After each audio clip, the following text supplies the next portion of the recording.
Día 20. Restaura el compañerismo.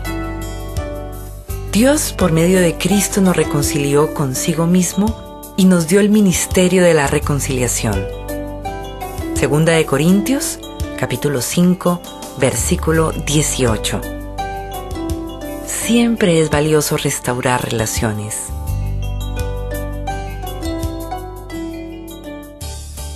Siempre es valioso restaurar relaciones. Como la vida se resume en aprender a amar, Dios quiere que valoremos las relaciones y nos esforcemos por mantenerlas, en lugar de descartarlas siempre que se produzca una división, un disgusto o conflictos. De hecho, su palabra nos dice que Dios nos ha dado el ministerio de restaurar relaciones. Por lo tanto, gran parte del Nuevo Testamento se ocupa de la enseñanza de cómo tratarnos mutuamente. Pablo escribió: Por tanto, si sienten algún estímulo en su unión con Cristo, algún consuelo en su amor, algún compañerismo en el espíritu, algún afecto entrañable, llénense de alegría, teniendo un mismo parecer, un mismo amor, unidos en alma y pensamiento. El apóstol nos enseñó que la capacidad de llevarnos bien entre nosotros es señal de madurez espiritual. Como Cristo quiere que su familia sea conocida por el amor que sienten unos por otros, el compañerismo roto es un mal testimonio para los incrédulos. Por eso Pablo sentía tanta vergüenza de los miembros de la iglesia de Corinto. Ellos se dividían en facciones de distinta tendencia y hasta se demandaban a juicio. Por eso escribió: Digo esto para que les dé vergüenza. ¿Acaso no hay entre ustedes nadie lo bastante sabio como para juzgar un pleito entre creyentes? No podía creer que no hubiera nadie en la iglesia lo suficientemente maduro para resolver un conflicto en paz. En la misma carta dijo: Les suplico, hermanos, en el nombre de nuestro Señor Jesucristo, que todos vivan en armonía y que no haya divisiones entre ustedes, sino que se mantengan unidos en un mismo pensar y en un mismo propósito. Si quieres la bendición de Dios en tu vida y que te conozcan como su hijo, debes aprender a ser pacificador. Jesús dijo: Dichosos los que trabajan por la paz, porque serán llamados hijos de Dios. Fíjate que Jesús no dijo: Dichosos los que aman la paz, porque todos la amamos. Tampoco dijo: Dichosos los pacíficos, que nada los perturba. Al contrario, afirmó: Dichosos los que trabajan por la paz, los que activamente procuran resolver los conflictos. Los pacificadores son difíciles de encontrar porque la pacificación es una tarea difícil. Como fuimos creados para formar parte de la familia de Dios, y el segundo propósito de nuestra vida en la tierra es aprender a amar y relacionarnos con otros, trabajar por la paz es una de las habilidades más importantes que podemos desarrollar. Por desgracia, a la mayoría de nosotros nunca se nos enseña cómo resolver conflictos. Trabajar por la paz no es evitar los conflictos.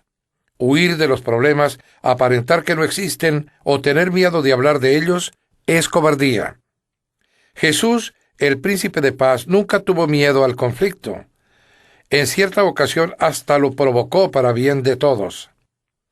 A veces necesitamos evitar los conflictos, otras necesitamos crearlos, y aún otras resolverlos.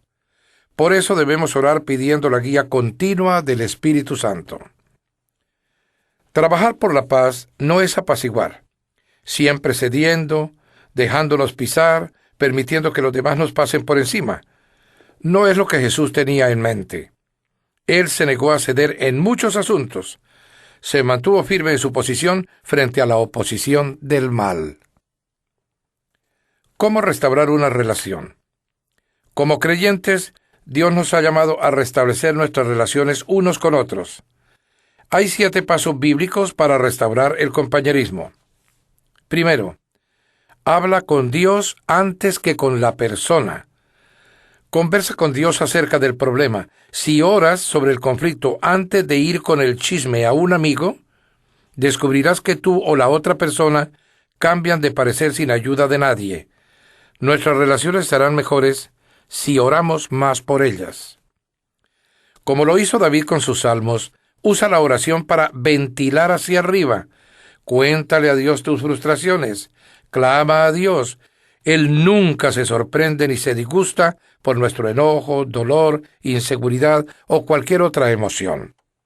Cuéntale exactamente cómo te sientes. Muchos conflictos se originan en necesidades insatisfechas. Algunas de ellas solo pueden ser satisfechas por Dios.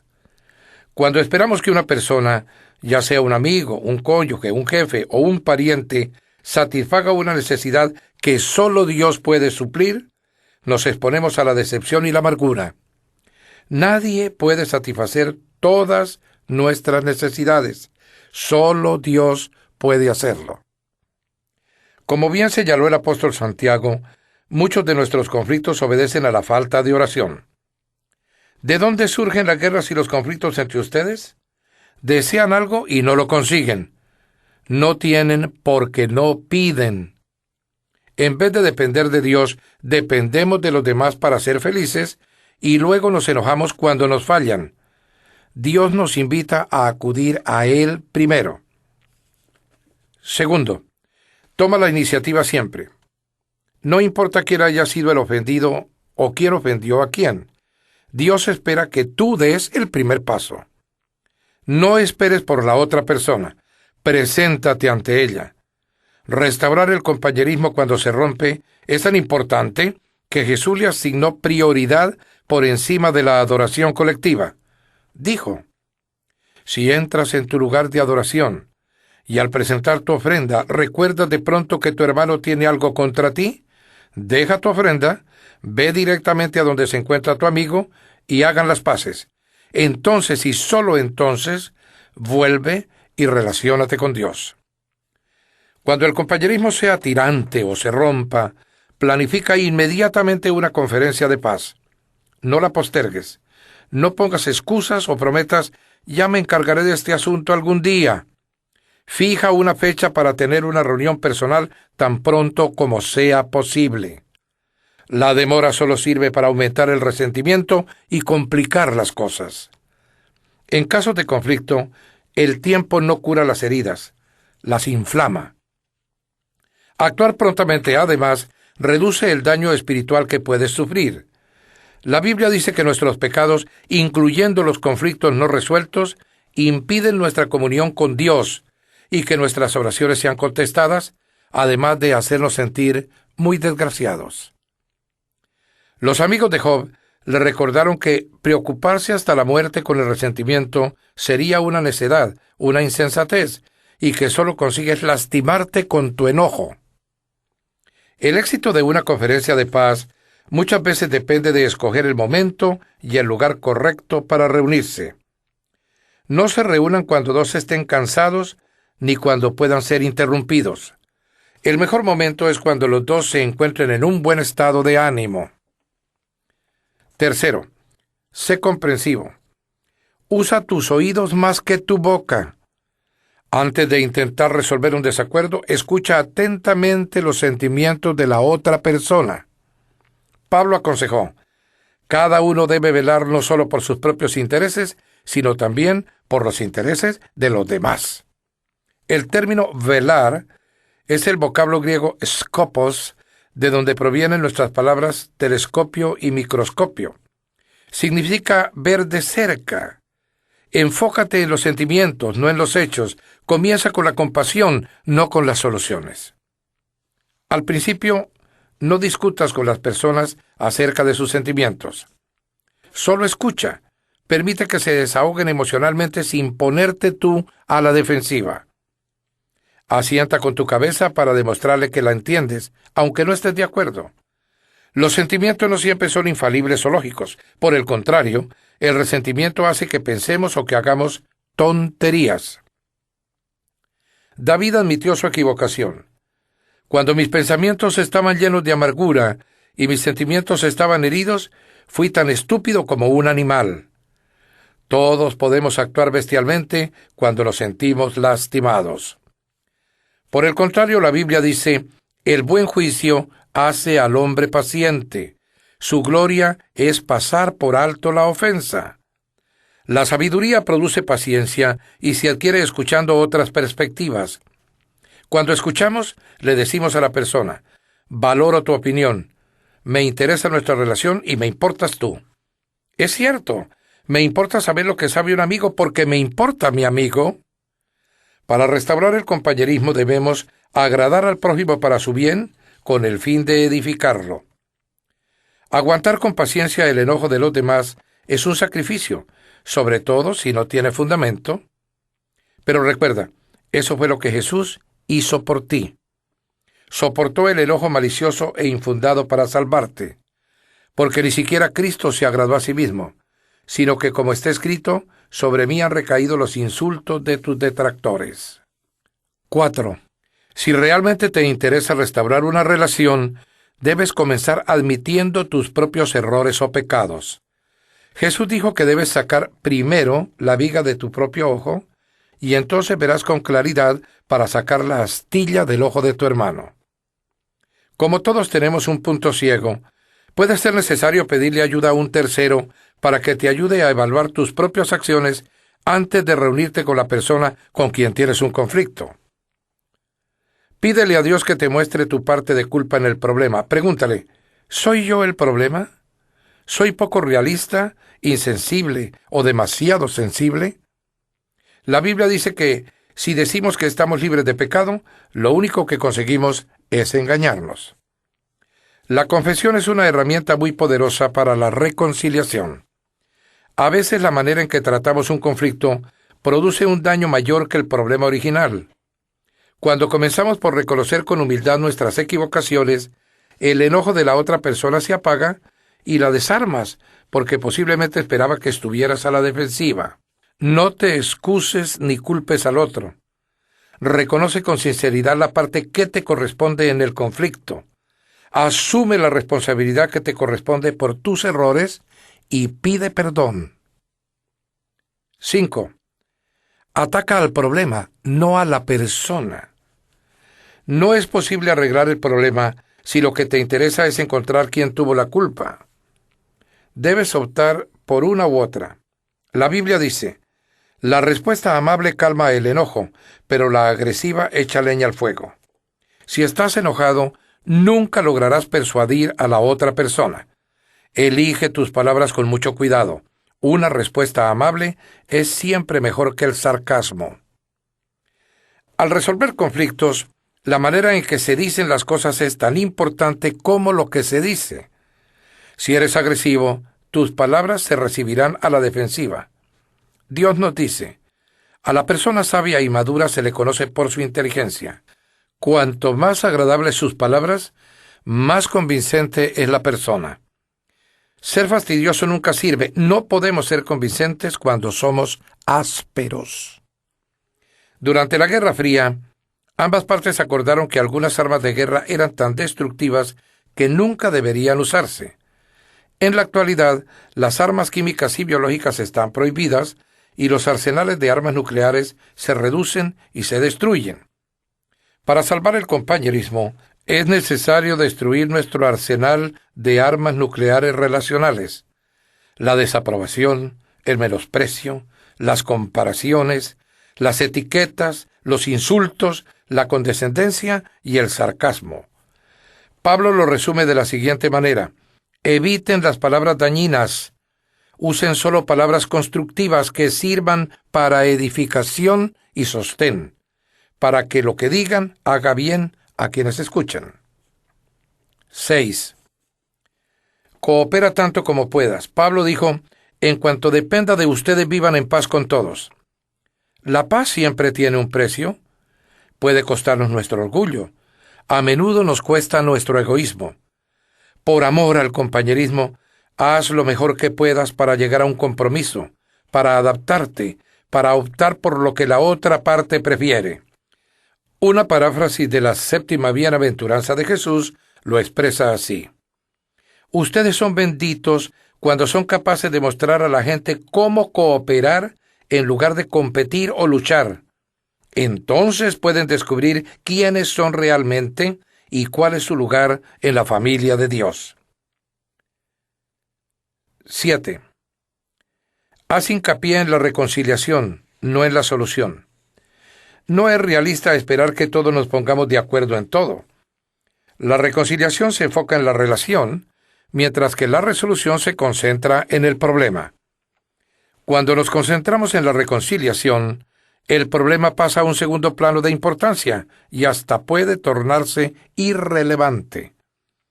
Podemos restablecer una relación incluso sin haber podido resolver nuestras diferencias. Los cristianos solemos tener, con toda legitimidad, desacuerdos francos y opiniones distintas, pero podemos discutir sin ser desagradables. El mismo diamante, visto de diferentes ángulos, parece distinto. Dios quiere la unidad, no la uniformidad, y podemos caminar juntos del brazo sin ver todas las cosas de la misma forma. Eso no quiere decir que debamos desistir de encontrar una solución. Puede ser necesario que continuemos discutiendo y hasta debatiendo, pero siempre en un espíritu de armonía. La reconciliación consiste en enterrar el arma, no el asunto. ¿A quién debes contactar como resultado de haber escuchado esta enseñanza? ¿Con quién necesitas restaurar el compañerismo? No lo postergues ni un segundo. Haz una pausa ahora mismo y conversa con Dios por esa persona. Luego toma el teléfono y comienza el proceso. Estos 7 pasos son sencillos, pero no fáciles. Restaurar una relación exige mucho esfuerzo. Por eso Pedro nos exhorta a esforzarnos por vivir en paz unos con otros. Pero cuando trabajas por la paz, haces lo que Dios haría. Por eso Dios llama pacificadores a sus hijos. Pensando en mi propósito, día 20. Punto de reflexión. Siempre vale la pena restaurar las relaciones. Versículo para recordar. Si es posible, y en cuanto dependa de ustedes, vivan en paz con todos. Romanos, capítulo 12, versículo 18. Pregunta para considerar. ¿Qué debo hacer hoy para restaurar una relación rota?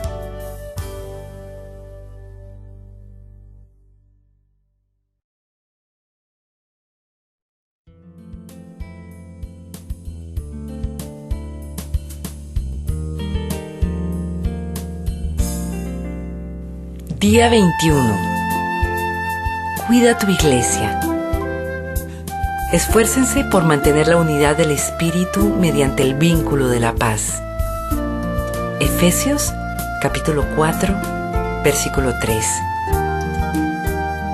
Que el amor sea el árbitro de sus vidas, porque entonces la iglesia permanecerá unida en perfecta armonía. Colosenses, capítulo 3, versículo 14. Te toca a ti proteger la unidad de tu iglesia.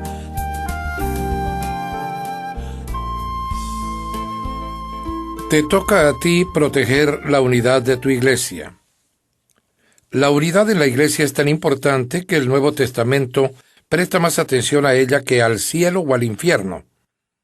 Dios desea intensamente que experimentemos la unidad y armonía unos con otros. La unidad es el alma de la comunión. Destrúyela y arrancarás el corazón del cuerpo de Cristo. Es la esencia, el núcleo de cómo Dios quiere que experimentemos juntos la vida en su iglesia. Nuestro modelo supremo para la unidad es la Trinidad. Padre, Hijo y Espíritu Santo están completamente unificados como uno. Dios mismo es el ejemplo supremo del amor sacrificado, de la humilde consideración hacia los demás y de la armonía perfecta. Al igual que todo padre, nuestro Padre Celestial se regocija viendo cómo sus hijos se llevan bien entre sí. En los momentos finales antes de su arresto, Jesús oró apasionadamente por nuestra unidad.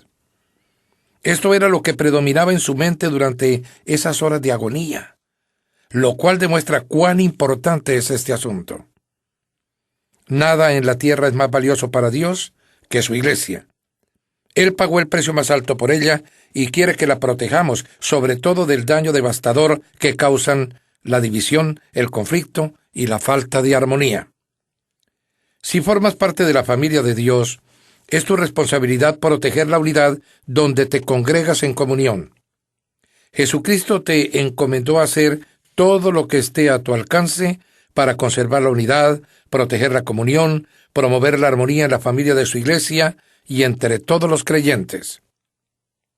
La Biblia indica: esfuércense por mantener la unidad del Espíritu en el vínculo de la paz. ¿Cómo podemos hacerlo? La palabra de Dios nos da consejos prácticos. Enfoquémonos en lo que tenemos en común, no en las diferencias. Pablo nos dice: esforcémonos en promover todo lo que conduzca a la paz y a la mutua edificación. Como creyentes compartimos un Señor, un cuerpo, un propósito, un Padre, un Espíritu, una esperanza, una fe, un bautismo y un amor. Compartimos la misma salvación, la misma vida y el mismo futuro, factores mucho más relevantes que cualquier diferencia que pudiéramos enumerar. Estos son los asuntos en los que debemos enfocarnos, no en nuestras diferencias personales. Debemos recordar que fue Dios quien nos escogió para darnos personalidades, trasfondos, razas y preferencias diferentes, de modo que podamos valorar y disfrutar esas diferencias, no meramente tolerarlas. Dios quiere unidad, no uniformidad, y por causa de la unidad nunca debemos permitir que las diferencias nos dividan. Debemos permanecer concentrados en lo que más importa: aprender a amarnos como Cristo nos amó y cumplir los 5 propósitos de Dios para cada uno de nosotros y para su iglesia. Por lo general, el conflicto es una señal de que estamos concentrándonos en asuntos menos importantes, lo que la Biblia llama discusiones necias. La división siempre surge cuando dirigimos la mirada hacia las personalidades, las preferencias, las interpretaciones, los estilos o los métodos. Pero si nos concentramos en amarnos y en cumplir los propósitos de Dios, el resultado es la armonía. Pablo rogaba que haya verdadera armonía para que no surjan divisiones en la iglesia. Les suplico que tengan la misma mente, que estén unidos en un mismo pensamiento y en un mismo propósito. Ser realista con respecto a tus expectativas. En cuanto descubrimos cómo Dios quiere que sea la verdadera comunión, es fácil desanimarnos por la diferencia entre lo ideal y la realidad en nuestra iglesia. Sin embargo, debemos amar a la iglesia con pasión pese a sus imperfecciones. Anhelar lo ideal mientras criticamos lo real es señal de inmadurez. Por otro lado, si uno se conforma con la realidad sin esforzarse por alcanzar lo ideal, es señal de complacencia. La madurez consiste en vivir con esta tensión. Habrá creyentes que sí te defraudarán y te decepcionarán, pero eso no es ninguna excusa para no tener comunión con ellos. Ellos son tu familia, aun cuando no actúen como tal. Simplemente no puedes abandonarlos. En cambio, Dios nos dice: tengan paciencia unos con otros, siendo indulgentes con las fallas de los demás por su amor. Las personas se desilusionan con la iglesia por muchas razones entendibles. La lista podría ser bastante larga: conflictos, heridas, hipocresía, negligencia, mezquindad, legalismo y otros pecados. En lugar de asustarnos y sorprendernos, debemos recordar que la iglesia está formada por pecadores de carne y hueso, incluyéndonos a nosotros mismos. Nos lastimamos unos a otros, a veces en forma intencional y otras veces sin mala intención, porque somos pecadores. Pero en vez de abandonar la iglesia, necesitamos quedarnos allí para resolver el asunto, si esto es de alguna manera posible. La reconciliación, no la evasión, es el camino a un carácter más fuerte y a una comunión más profunda. Si te divorcias de tu iglesia a la primera señal de decepción o de desilusión, eso es señal de inmadurez. Dios tiene cosas que quiere enseñarte y a los demás también. Además, es imposible huir hasta encontrar la iglesia perfecta, porque sencillamente la iglesia perfecta no existe. Todas las iglesias tienen sus propias debilidades y problemas. Pronto volverás a sentirte decepcionado. Groucho Marx tenía un dicho famoso que decía que no querría pertenecer a ningún club que lo aceptara como socio. Si una iglesia debe ser perfecta para satisfacerte, esa misma perfección te excluirá de su membresía, porque tú no eres perfecto. Dietrich Bonhoeffer, el pastor alemán que fue martirizado por resistirse a los nazis, escribió Vida en Comunidad, un libro clásico sobre la comunión. En su obra sugiere que la desilusión con nuestra iglesia local es algo bueno, porque destruye nuestras falsas expectativas sobre la perfección. Cuanto más pronto dejamos la ilusión de que una iglesia debe ser perfecta para amarla, más pronto dejaremos de fingir y empezaremos a admitir que todos somos imperfectos y necesitamos de la gracia de Dios. Este es el comienzo de la verdadera comunidad. Todas las iglesias podrían poner un letrero que diga: no es necesario que se presente ninguna persona perfecta. Este lugar es solamente para los que admiten que son pecadores, que necesitan de la gracia divina y que quieren crecer. Bonhoeffer señaló: aquel que ama más su sueño de una comunidad cristiana que a la comunidad en sí misma, se convierte en destructor de toda ella. Si no damos gracias diariamente por la fraternidad cristiana en la que nos desenvolvemos, aún allí donde no hay grandes experiencias ni riqueza evidente, hay mucha debilidad, fe vacilante y dificultades. Si en lugar de ello nunca hacemos otra cosa que quejarnos ante Dios, porque todo es tan miserable, tan mezquino, tan poco de acuerdo con lo que hemos esperado, entonces le impedimos a Dios hacer crecer nuestra comunidad de acuerdo con la medida y riqueza que nos espera a todos en Jesucristo.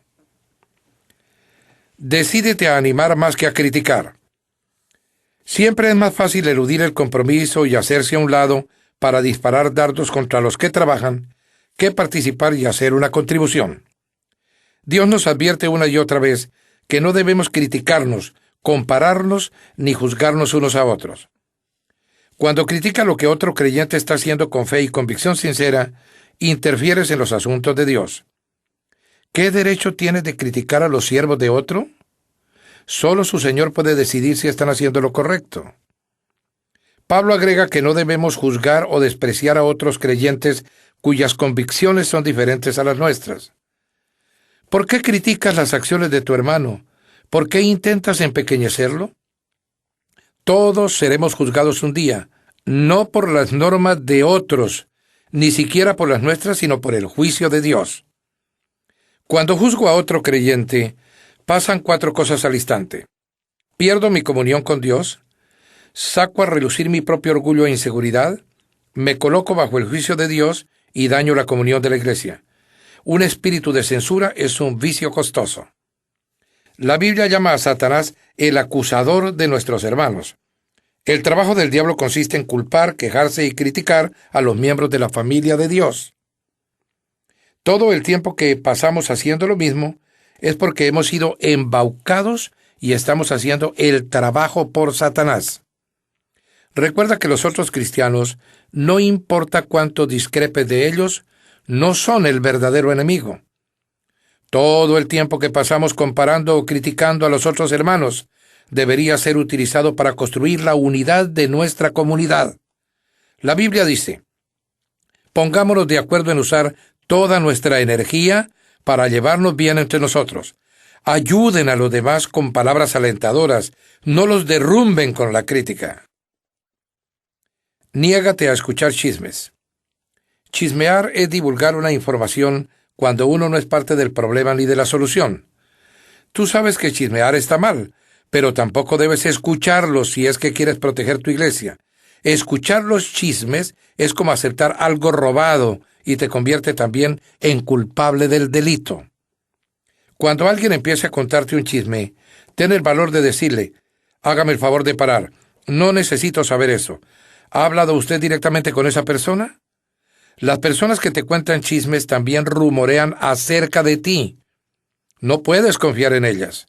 Si prestas atención a los chismes, Dios te llama alborotador. Los alborotadores escuchan a los alborotadores. Estos son los que dividen las iglesias pensando solo en ellos mismos. Es triste que en el rebaño de Dios, las heridas más grandes generalmente vienen de las otras ovejas y no de los lobos. Pablo advirtió acerca de los cristianos caníbales que se devoran unos a otros y destruyen la comunión.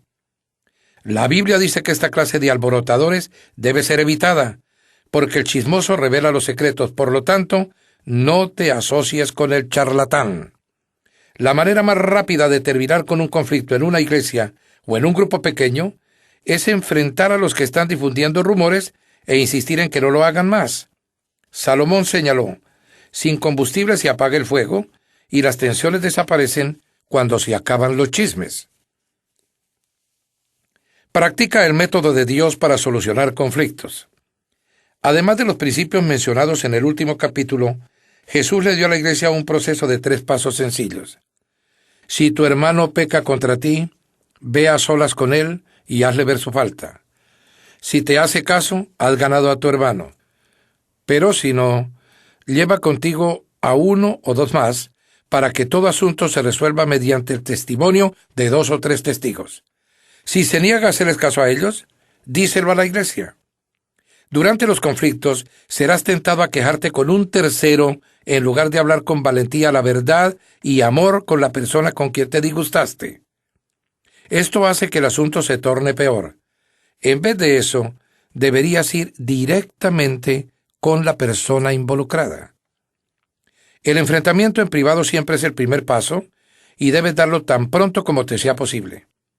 Si entre los dos no son capaces de resolver las cosas, el paso siguiente es pedir la ayuda de 1 o 2 testigos para confirmar el problema e intentar restablecer la relación. ¿Qué deberíamos hacer si la persona persiste en su obstinación? Jesús dice que debemos plantearle el problema a la iglesia. Si la persona todavía se niega a escuchar después de eso, debemos tratarla como a un incrédulo. Apoya a tu pastor y a los líderes. No hay líderes perfectos, pero Dios les da la responsabilidad y la autoridad para mantener la unidad de la iglesia. Pero cuando hay conflictos interpersonales que resolver, eso es un trabajo ingrato. A menudo los pastores tienen la desagradable tarea de actuar como mediadores entre miembros heridos que tienen conflictos o que son inmaduros. También tienen la tarea imposible de intentar que todos estén contentos, algo que ni siquiera Jesús pudo lograr. La Biblia es clara con respecto a la manera en que hemos de relacionarnos con los que nos sirven. Respondan a sus líderes pastorales. Escuchen su consejo. Ellos están alertas a la condición de sus vidas y obras bajo la supervisión estricta de Dios. Contribuyan al gozo de su liderazgo. Un día los pastores estarán delante de Dios y rendirán cuenta de cuán bien velaron por ti. Ellos cuidan de ustedes como quienes tienen que rendir cuentas. Pero tú también eres responsable. Tú también tendrás que rendir cuentas a Dios de cuán bien los seguiste a ellos. La Biblia da a los pastores instrucciones muy específicas respecto a la manera en que deben tratar a las personas que causan divisiones en la comunidad. Ellos deben evitar las discusiones, enseñar con delicadeza a los que se oponen mientras oran para que cambien, advertir a los contenciosos, rogar porque haya armonía y unidad, reprender a los que son irrespetuosos con los líderes y destituir a los que causan divisiones en la iglesia si hacen caso omiso de 2 amonestaciones. Protegemos la comunión cuando honramos a los que nos sirven por medio del liderazgo. Los pastores y los ancianos necesitan nuestras oraciones, estímulo, aprecio y amor. Se nos ordena: honren a los líderes que trabajan tanto por ustedes, que han recibido la responsabilidad de exhortarlos y guiarlos en la obediencia. Cólmenlos de aprecio y amor. Te desafío a aceptar tu responsabilidad de proteger y promover la unidad de tu iglesia. Pon todo tu esfuerzo para lograrlo y así agradarás a Dios. No siempre será fácil. A veces tendrás que hacer lo que es mejor para el cuerpo, no para ti mismo, dando muestras de tu preferencia por otros. Por eso, Dios nos ha puesto en la familia de una iglesia, para aprender a no ser egoístas. En la comunidad aprendemos a decir nosotros en lugar de decir yo y nuestro en vez de mío. Dios nos dice, no piensen solo en su propio bien, piensen en los otros cristianos y en lo que es mejor para ellos. Dios bendice a las congregaciones que están unidas. En la iglesia de Saddleback, todos los miembros firman un pacto que incluye la promesa de proteger la unidad de la congregación. Como resultado, nunca ha tenido un conflicto que divida la comunión. Tan importante como lo anterior, dado que es una comunidad fraternal y unida, muchas personas quieren ser parte de ella. En los últimos 7 años, la Iglesia ha bautizado a más de 9,100 creyentes nuevos. Cuando Dios tiene un puñado de creyentes bebés que quiere dar a luz, busca la iglesia incubadora más cálida que pueda encontrar.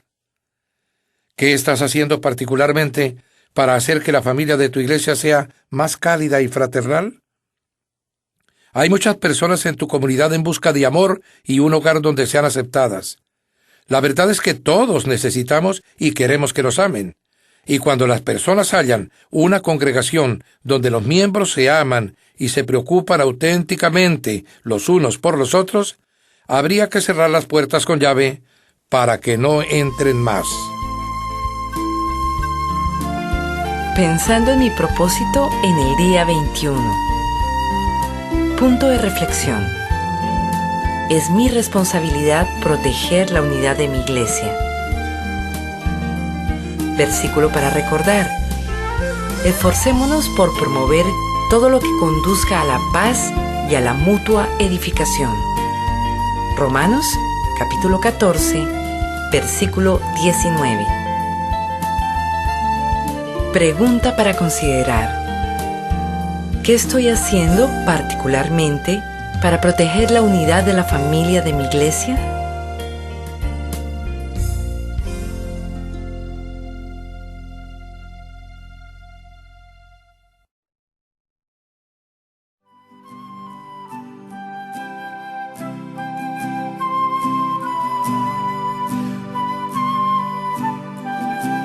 Propósito número 3.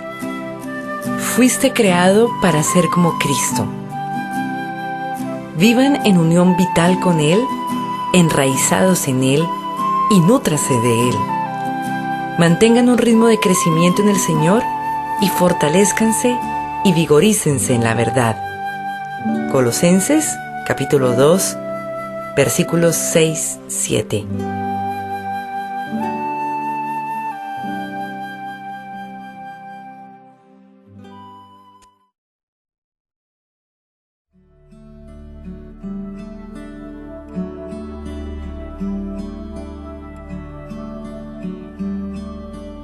Día 22. Creado para ser como Cristo. Desde el mismo principio, Dios decidió que los que se acercaran a Él, y Él sabía quiénes se habrían de acercar, fueran como su Hijo, para que Él fuera el mayor entre muchos hermanos. Romanos, capítulo 8, versículo 29. Vemos a este Hijo, y vemos el propósito original de Dios en todo lo creado. Colosenses, capítulo 1, versículo 15. Fuiste creado para ser como Cristo.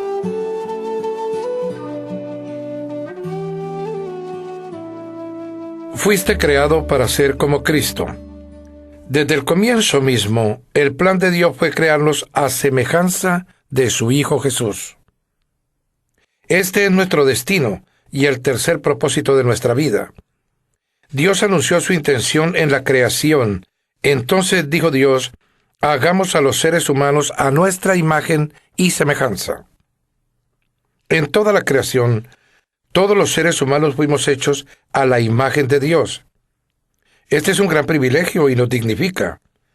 No sabemos todo lo que abarca esta frase, pero sabemos que incluye varios aspectos. Como Dios, somos seres espirituales. Nuestros espíritus son inmortales y perdurarán más que nuestros cuerpos terrenales. Somos intelectuales. Podemos pensar, razonar y resolver problemas. A semejanza de Dios, Nosotros nos relacionamos, podemos dar y recibir amor verdadero y tenemos una conciencia moral. Podemos discernir el bien del mal, lo cual nos hace responsables ante Dios. La Biblia dice que todas las personas, no solo los creyentes, poseen una parte de la imagen de Dios. Por eso el asesinato y el aborto son malos. Pero esta imagen está incompleta. El pecado la dañó y distorsionó. Por lo tanto, Dios envió a Jesús con la misión de restaurar la imagen completa que perdimos. ¿A qué se parece la imagen y semejanza completa de Dios? Se parece a Jesucristo. La Biblia dice que Jesús es la exacta semejanza de Dios, la imagen visible del Dios invisible, la fiel imagen de lo que Él es. A menudo la gente cita la frase «de tal palo tal astilla» para referirse al parecido familiar. Cuando las personas ven mi semejanza en mis hijos, eso me agrada. Dios quiere que también sus hijos lleven su imagen y semejanza. Su palabra dice que fuimos creados para ser como Dios, verdaderamente justos y santos. Permíteme expresar esto con toda claridad. Nunca llegarás a ser Dios, ni siquiera un Dios. Esa mentira orgullosa es la tentación más antigua de Satanás. Satanás le prometió a Adán y a Eva que si seguían su consejo serían como dioses. Muchas religiones y la filosofía de la nueva era aún difunden esta mentira antigua de que somos divinos o que podemos llegar a ser dioses. Manifestamos este deseo cada vez que intentamos controlar nuestras circunstancias, nuestro futuro y a las personas que nos rodean. Pero como criaturas, nunca seremos el creador. Dios no quiere que llegues a ser un Dios. Él quiere que seas piadoso, que tomes los valores, las actitudes y el carácter propio de Él. La Biblia dice que adoptemos una manera enteramente nueva de vivir, una vida moldeada por Dios, una vida que, renovada desde dentro, forme parte de su conducta, mientras Dios reproduce con toda precisión su carácter en ustedes. La meta final de Dios para tu vida sobre la tierra no es la comodidad, sino el desarrollo de tu carácter. Él quiere que crezcas espiritualmente y llegues a ser como Cristo. Esto no significa que pierdas tu personalidad o que llegues a ser un clon sin inteligencia. Dios creó tu singularidad, por lo cual ciertamente no quiere destruirla. Ser semejante a Cristo significa la transformación de tu carácter, no de tu personalidad. Dios quiere que desarrolles la clase de carácter que Jesús describe en las bienaventuranzas cuando se refiere al fruto del Espíritu en el gran capítulo de Pablo sobre el amor y la lista de Pedro de las características de una vida provechosa y productiva. Cada vez que olvidamos que ese carácter es uno de los propósitos de Dios para nuestra vida, nuestras circunstancias nos hacen sentir frustrados. Nos preguntamos, ¿por qué me sucede esto a mí? ¿Por qué estoy pasando por tantas dificultades? Una respuesta es que la vida está hecha para ser difícil. Es lo que nos permite crecer. Recuerda que la tierra no es el cielo. Muchos cristianos interpretan mal la promesa de Jesús acerca de la vida abundante, como si eso quisiera decir una salud perfecta, un estilo de vida rodeado de comodidades, felicidad permanente, la plena realización de los sueños y el alivio instantáneo de los problemas mediante la fe y la oración. En pocas palabras, esperan que la vida cristiana sea fácil. Esperan el cielo aquí en la tierra. Esta perspectiva egocéntrica trata a Dios como un genio de una lámpara que simplemente existe para servirlos en su búsqueda egoísta de la realización personal. Pero Dios no es tu sirviente. Y si pretendes que la vida debe ser fácil, pronto te desilusionarás muchísimo o vivirás negando la realidad. No olvides nunca que la vida no gira en torno a ti. Existes para los propósitos de Dios, no a la inversa. ¿Por qué habría de proporcionarte Dios el cielo en la tierra cuando Él ha hecho planes para darte algo mayor en la eternidad? Dios nos da nuestro tiempo sobre la tierra para edificar y fortalecer nuestro carácter para el cielo. El trabajo del Espíritu de Dios en tu vida. La función del Espíritu Santo es producir el carácter de Cristo en ti. La Biblia afirma: mientras el Espíritu del Señor obra dentro de nosotros, llegamos a ser cada vez más como Él y reflejamos su gloria más aún. Este proceso de transformarnos para ser más como Jesús se llama santificación y es el tercer propósito de tu vida sobre la tierra. No puedes reproducir el carácter de Jesús si dependes de tu propia fuerza. Las resoluciones de Año Nuevo, la fuerza de voluntad y las mejores intenciones no son suficientes. Solo el Espíritu Santo tiene poder para hacer los cambios que Dios quiere efectuar en nuestras vidas. La Escritura dice que Dios es quien produce en ustedes tanto el querer como el hacer para que se cumpla su buena voluntad. La sola mención de el poder del Espíritu Santo basta para que muchas personas piensen en demostraciones milagrosas y emociones intensas. Pero la mayor parte del tiempo, ese poder es liberado en tu vida de una manera tranquila y discreta, de modo que ni siquiera eres consciente de él ni lo percibes. A menudo, Dios nos llama la atención con un suave murmullo. La semejanza con Cristo no se produce por imitación, sino porque Cristo mora en nosotros. Permitimos que Cristo viva a través de nosotros, porque este es el secreto: Cristo vive en ustedes. ¿Cómo sucede esto en la vida real? Por medio de las opciones que escogemos.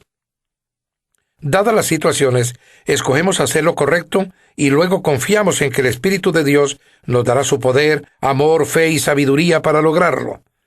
Dado que el Espíritu de Dios vive dentro de nosotros, estas cosas siempre están disponibles si se las pedimos. Debemos cooperar con el trabajo del Espíritu Santo. A lo largo de la Biblia, vemos expresada una verdad importante. El Espíritu Santo libera su poder en el momento en que das un paso de fe. Cuando Josué se enfrentó con una barrera infranqueable, las aguas desbordadas del río Jordán solo retrocedieron después de que, en obediencia y fe, los líderes entraran dentro de la impetuosa corriente. La obediencia libera el poder de Dios. Dios espera que actúes primero. No esperes hasta que te sientas poderoso o seguro. Sigue adelante pese a tu debilidad, haciendo lo correcto a pesar de tus temores y sentimientos. Así es como cooperas con el Espíritu Santo y es como se desarrolla tu carácter. La Biblia compara el crecimiento espiritual con una semilla, un edificio o un niño en crecimiento. Cada metáfora requiere una participación activa. Las semillas deben ser plantadas y cultivadas. Los edificios deben ser construidos, no surgen de la nada. Y los niños deben comer y hacer ejercicio para crecer. Aunque el esfuerzo no tiene nada que ver con nuestra salvación, tiene mucho que ver con nuestro crecimiento espiritual. Por lo menos 8 veces en el Nuevo Testamento se nos dice que hagamos todo esfuerzo en nuestro crecimiento para llegar a ser como Jesús. Uno no se sienta simplemente a esperar que suceda. En Efesios 4, 22-24, Pablo explica nuestras 3 responsabilidades para llegar a ser como Cristo. Primero, debemos escoger abandonar nuestras maneras antiguas de actuar. Desháganse de todo lo que tenga que ver con su viejo estilo de vida. Está totalmente podrido, líbrense de él. Segundo, debemos cambiar nuestra manera de pensar. Permitan que el Espíritu cambie su manera de pensar. La Biblia dice que somos transformados mediante la renovación de nuestra mente. La palabra griega para transformados es metamorfosis, usada en Romanos 12:2 y 2 de Corintios 3:18. Es la misma que se emplea para describir el cambio asombroso que permite que una oruga se transforme en una mariposa. Es un hermoso cuadro de lo que nos pasa espiritualmente cuando permitimos que Dios dirija nuestros pensamientos. Él nos transforma de adentro hacia afuera, nos hace más hermosos y nos libera para alcanzar nuevas alturas.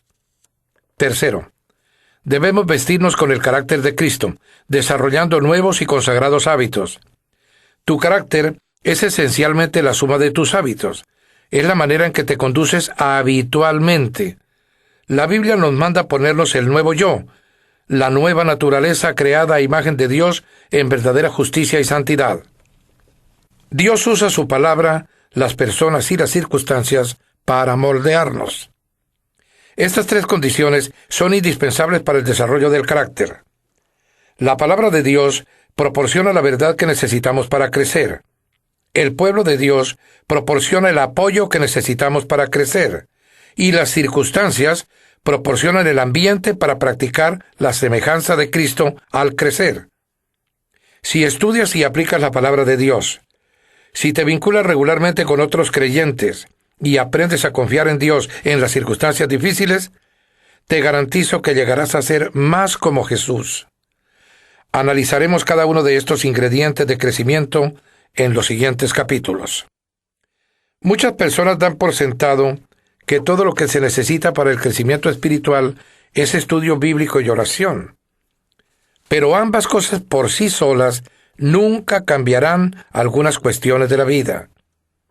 Dios usa a las personas. Él casi siempre prefiere trabajar por medio de las personas en vez de realizar milagros, para que dependamos unos de otros por la comunión. Él quiere que crezcamos juntos.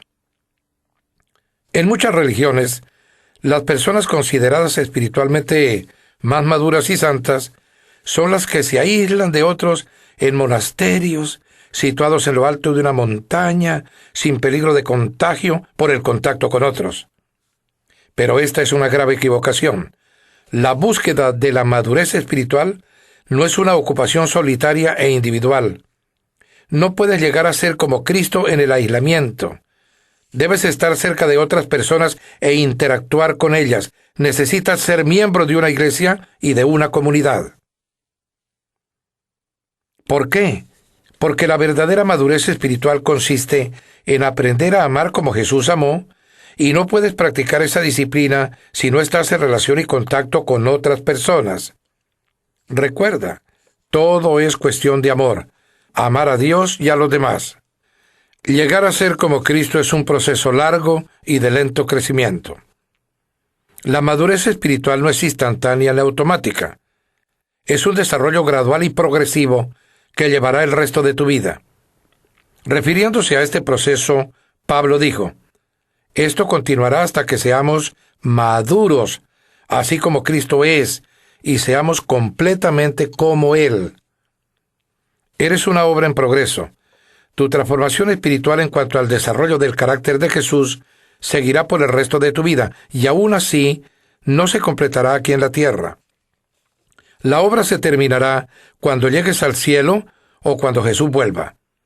En ese momento, cualquier trabajo en tu carácter que todavía quede por terminar, se dará por finalizado. La Biblia dice que cuando al fin podamos ver a Jesús perfectamente, llegaremos a ser exactamente como Él. Ni siquiera nos podemos imaginar cómo seremos cuando Cristo vuelva, pero sabemos que cuando Él venga, seremos como Él, porque lo veremos como Él realmente es. Hay mucha confusión en la vida cristiana por ignorar la simple verdad de que Dios está más interesado en construir tu carácter que en cualquier otra cosa. Nos preocupamos cuando Dios parece estar en silencio con respecto a determinados temas, como por ejemplo, ¿qué carrera profesional debo elegir? La verdad es que hay muchas en las que podrías cumplir la voluntad de Dios para tu vida. Elijas lo que elijas, a Dios lo que le importa es que lo hagas como si lo hicieras para Cristo. Dios está mucho más interesado en lo que eres que en lo que haces. Somos seres humanos, no quehaceres humanos. Dios está mucho más preocupado por tu carácter que en tu carrera profesional, porque tu carácter te acompañará toda la eternidad, no así tu carrera profesional. La Biblia advierte: no se acomoden tan bien a su cultura que se conformen a ella sin siquiera notarlo. En cambio, pongan su atención en Dios. Serán cambiados de adentro hacia afuera. A diferencia de la cultura que los rodea, que siempre los arrastra hacia un nivel inferior de inmadurez, Dios hace que surja lo mejor de ustedes y desarrolla una madurez bien compuesta en ustedes. Para concentrarnos en llegar a ser más como Jesús, deberemos tomar decisiones opuestas a la cultura imperante. De lo contrario, influencias como la de nuestros compañeros, padres, colaboradores y la cultura misma intentarán amoldarnos a su imagen. Lamentablemente, una ojeada rápida a varios libros cristianos populares revela que muchos creyentes han dejado de vivir para los grandes propósitos de Dios y se han amoldado para vivir su realización personal y su estabilidad emocional. Esto es egocentrismo, no discipulado. Jesús no murió en la cruz únicamente para que pudiéramos vivir cómodos y bien adaptados. Su propósito va mucho más a fondo. Él quiere hacernos como Él mismo antes de llevarnos al cielo. Este es nuestro privilegio principal, nuestra responsabilidad inmediata y nuestro destino final.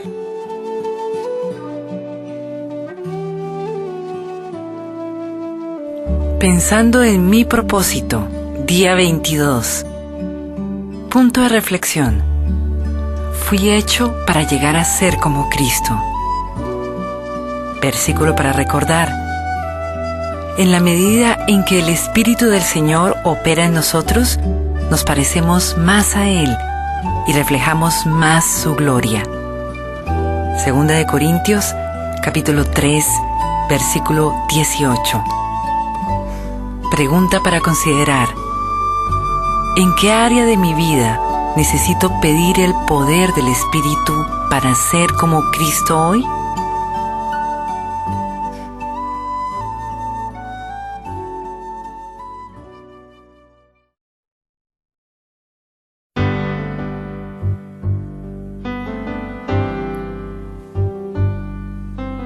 Día 23. ¿Cómo crecemos? Dios quiere que crezcamos hasta ser en todo como Cristo. Efesios, capítulo 4, versículo 15. Así ya no seremos niños. Efesios, capítulo 4, versículo 14. Dios quiere que crezcas.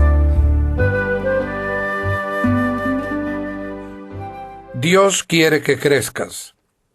La meta de nuestro Padre Celestial es que maduremos y desarrollemos las características de Jesucristo. Lamentablemente, millones de cristianos envejecen, pero nunca maduran. Están atascados en una infancia espiritual perpetua. Permanecen en pañales y zapatitos de lana, porque nunca tuvieron la intención de crecer. El crecimiento espiritual no es automático. Requiere compromiso intencional. Debes desear crecer, decidir crecer, hacer un esfuerzo por crecer y persistir en el crecimiento. El discipulado, el proceso de convertirlos más semejantes a Cristo, siempre empieza con una decisión. Jesús nos llama y nosotros respondemos. Jesús le dijo: «Ve, sé mi discípulo». Así que Mateo se levantó y lo siguió. Cuando los primeros discípulos decidieron seguir a Jesús, no entendieron todo el alcance de su decisión. Simplemente respondieron a la invitación del Maestro. Eso es lo único que se necesita para empezar: decidir convertirse en discípulo. Nada le da más forma a tu vida que los compromisos que asumas. Ellos pueden servir para tu desarrollo o destrucción, pero en ambos casos te definirán. Dime con qué estás comprometido y te diré lo que serás en 20 años. Llegamos a ser lo que nos comprometemos ser. Llegado ese momento de compromiso, la mayoría de las personas pierden el propósito de Dios para sus vidas. Muchas temen comprometerse con algo y simplemente vagan sin rumbo por la vida. Otras, sin mucho entusiasmo, se comprometen con valores incompatibles y acaban en la frustración y la mediocridad. Otras asumen un compromiso total con metas mundanas, tales como llegar a ser ricas o famosas, solo para terminar defraudadas y amargadas. Como todo lo que se elige hacer tiene consecuencias eternas, será mejor que elijas con sabiduría. Pedro advierte: Ya que todo lo que nos rodea será consumido por el fuego, ¿qué vidas santas y piadosas deberíamos vivir? El papel de Dios y el tuyo. Ser semejante a Cristo es el resultado de que tomes las mismas decisiones que Él y depender de su Espíritu para ayudarte a cumplir con tus decisiones. En cuanto decidas con seriedad llegar a ser semejante a Cristo, deberás empezar a actuar de una manera nueva. Tendrás que abandonar algunas rutinas viejas, desarrollar hábitos nuevos y cambiar intencionalmente tu manera de pensar. Podrás estar seguro de que el Espíritu Santo te ayudará con tales cambios. La Biblia dice: lleven a cabo su salvación con temor y temblor, pues Dios es quien produce en ustedes tanto el querer como el hacer para que se cumpla su buena voluntad. Este versículo muestra las dos partes del crecimiento espiritual: lleven a cabo y produce. El llevar a cabo es nuestra responsabilidad y el producir es el papel que desempeña Dios. El crecimiento espiritual es un esfuerzo de colaboración entre nosotros y el Espíritu Santo. El Espíritu de Dios trabaja con nosotros, no simplemente en nosotros. Este versículo, escrito para los creyentes, no se refiere a cómo ser salvos, sino a cómo crecer. No dice: trabajen para su salvación, porque no se puede agregar nada a lo que Jesús ya hizo. Durante un entrenamiento físico trabajamos, realizamos ejercicios físicos para desarrollar el cuerpo, no para conseguir un cuerpo. Cuando armas un rompecabezas, cuentas con todas las piezas. Nuestra tarea es armar el rompecabezas. Los granjeros trabajan la tierra no para conseguir la tierra, sino para desarrollar la que ya tienen. Dios nos ha dado una nueva vida, ahora somos responsables de desarrollarla con temor y temblor. Eso quiere decir que tenemos que tomar nuestro crecimiento espiritual muy en serio. Cuando las personas toman de manera trivial su crecimiento espiritual, eso muestra que no han entendido los alcances eternos de su decisión. Cambia tu piloto automático. Para cambiar tu vida debes cambiar tu manera de pensar. Detrás de todo lo que haces hay pensamientos. Toda conducta es motivada por una creencia y toda acción es incitada por una actitud. Dios reveló esto miles de años antes de que los psicólogos lo entendieran. Tengan cuidado de cómo piensan. La vida es modelada por sus pensamientos. Imagina un paseo en un bote con motor en un lago, con el piloto automático puesto en dirección hacia el este. Si decides dar vuelta atrás y dirigirte al oeste, tienes dos posibles maneras de cambiar el rumbo del barco. Una es tomar el timón y físicamente obligarlo a que se dirija en la dirección opuesta a la que señala el programa del piloto automático. A pura fuerza de voluntad, podrías vencer al piloto automático, pero sentirías la resistencia todo el tiempo. Finalmente, tus brazos se cansarían de la tensión, soltarías el timón y el barco retomaría inmediatamente el rumbo en dirección al este, de acuerdo con su programación interna. Esto es lo que sucede cuando tratas de cambiar tu vida a fuerza de voluntad. Dices: me obligaré a comer menos, haré más ejercicio, dejaré de ser desorganizado y de ser impuntual. Sí, tu fuerza de voluntad puede producir un cambio a corto plazo, pero crea una tensión interior constante porque no has tratado la causa desde su raíz. El cambio no se siente como algo natural, así que finalmente te rendirás, abandonarás la dieta y dejarás de hacer ejercicios. Rápidamente volverás a tus viejos patrones. Hay una mejor y más fácil manera. Cambia el piloto automático, tu manera de pensar. La Biblia dice: dejen que Dios nos transforme en una nueva persona, cambiando su forma de pensar. El primer paso en el crecimiento espiritual es empezar por cambiar la manera de pensar. El cambio siempre comienza en la mente. La manera en que pienses determinará cómo te sientes, y cómo te sientes influirá en cómo actúas. Pablo dijo: debe haber una renovación espiritual de sus pensamientos y actitudes. Para ser como Cristo, debes desarrollar en ti su mente. El Nuevo Testamento llama a este cambio mental arrepentimiento, que en griego literalmente significa cambiar tu mentalidad. Te arrepientes siempre que cambias tu manera de pensar y adoptas la manera de pensar de Dios, con respecto a ti mismo, al pecado, a Dios, a otras personas, a la vida, a tu futuro y a todo lo demás. Asumes la actitud de Cristo y su perspectiva. Se nos manda que pensemos del mismo modo en que pensaba Cristo Jesús. Este mandamiento tiene dos facetas. La primera faceta de este cambio mental consiste en dejar los pensamientos inmaduros que son egoístas. La Biblia dice: dejen de pensar como los niños. Sean niños en la malicia, pero sean adultos en su forma de pensar. Los niños son por naturaleza completamente egoístas. Solo piensan en sí mismos y en sus propias necesidades. Son incapaces de dar, solo pueden recibir. Tienen una manera de pensar inmadura. Por desgracia, muchas personas nunca se desarrollan más allá de ese nivel. La Biblia dice que esta manera egoísta de pensar es el origen de conductas pecaminosas. Los que viven siguiendo sus egos pecaminosos solo piensan en las cosas que su ego pecaminoso desea.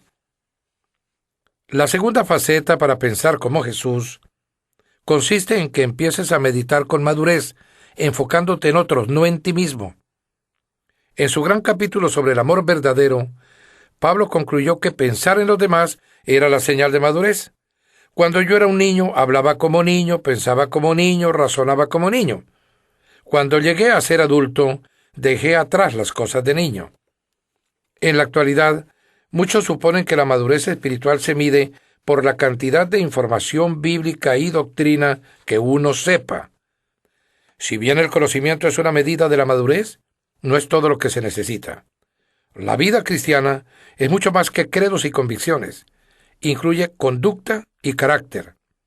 Nuestros hechos deben ser congruentes con nuestros credos y nuestras creencias deben ser respaldadas con una conducta semejante a la de Cristo. El cristianismo no es una religión ni una filosofía, sino una relación y un estilo de vida. El centro de ese estilo de vida es pensar en los demás como lo hizo Jesús, en lugar de pensar en nosotros mismos. La Biblia dice: nosotros debemos pensar en el bien de ellos e intentar ayudarlos haciendo lo que les agrada. Ni siquiera Cristo intentaba agradarse. Pensar en los demás es la esencia de ser semejantes a Cristo y la mejor evidencia del crecimiento espiritual. Esta manera de pensar es antinatural, va en contra de nuestra cultura, es rara y difícil. Afortunadamente tenemos ayuda. Dios nos ha dado su espíritu, por eso nosotros no pensamos igual que las personas de este mundo. En los siguientes capítulos miraremos las herramientas que el Espíritu Santo usa para ayudarnos a crecer.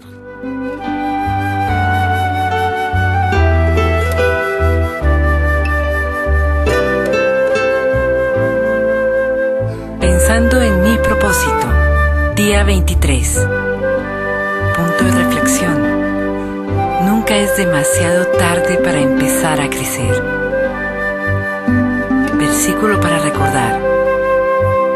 Cambien su manera de pensar para que así cambie su manera de vivir y lleguen a conocer la voluntad de Dios, es decir, lo que es bueno, lo que le es grato, lo que es perfecto. Romanos, capítulo 12, versículo 2. Pregunta para considerar.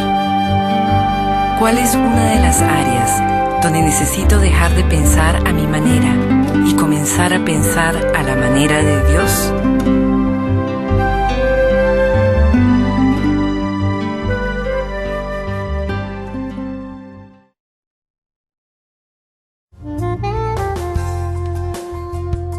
Usted está escuchando Una vida con propósito de Rick Warren. Este es el final de este disco. Para la continuación del programa, pase al disco número 6.